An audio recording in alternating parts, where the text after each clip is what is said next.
ළඟම පාසල හොඳම පාසල කිව්වට ඇත්තටම හොඳම පාසල උනේ සම්පත් ටික තියෙන නගර පාසල. දෙමව්පිය ටික තමන්ගේ දරුවා ගමේ පාසලට යවන්නේ නැති තැනදී ඒ වගේම කිලෝමීටර් ගණන් දුර ගෙවාගෙන නගරේ පාසලට යවන තැනටපත් වෙන්නේ ගමේ පාසලේ ක්‍රීඩා ටික නැහැ. ක්‍රීඩා පුහුණුකරුවා ටික නැහැ. තාක්ෂණික පහසුකම් ටික නැහැ. ඒ වගේම තමයි පුහුණු ගුරුවරු ටික නැහැ. අන්න කරුවියතුනේ නිදහස් අධ්‍යාපන ප්‍රතිපත්තියෙන් අපේක්ෂිත නිසවලයක් එක්ක සම්පත්වල විෂමතාවය තියෙනවා කරුවියතුනේ. සම්පත් නිසිලස බෙදිලා නැහැ. සමාන ප්‍රවේශය නැහැ.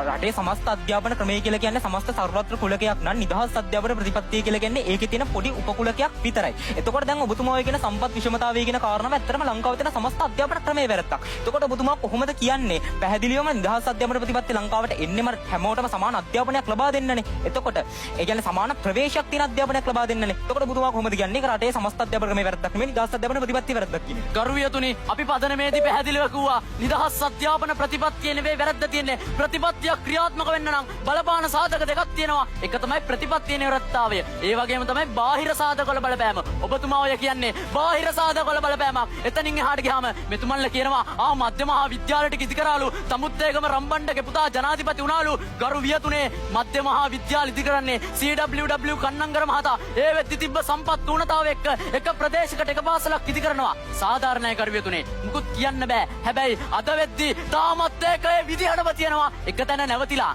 ඔබතුමන්ට අවස්ථාව. ලංකාව මෙච්චර කල් ආපු ගමන ගැන ඇත්තටම අපිට සතුටු වෙන්න බෑනේ. අන්න එතනදී නිදහස් අධ්‍යාපන ප්‍රතිපත්තිය නිසා ලංකාව මේ වෙනකොට තමන්ගේ පණ කෙන්ද ගැට ගහන යනවා. අන්න එතනදී නිදහස් අධ්‍යාපන ප්‍රතිපත්තිය පිළිබඳව අපිට සතුටු වෙන්න බෑද? ඍජු උත්තරයක් හා අපිට ඒ පිළිබඳව පැහැදිලි කිරීමක් ලබා දෙන්න. අපි සරලව කිව්වා ප්‍රතිපත්තියේ ගැටලුවක් නැහැ. ඔබතුමා පදනම අහන් ඉඳලා නැහැ. ගැටලුව තියෙන්නේ ප්‍රතිපත්තිය ක්‍රියාත්මක වන භෞතික සාධකවල.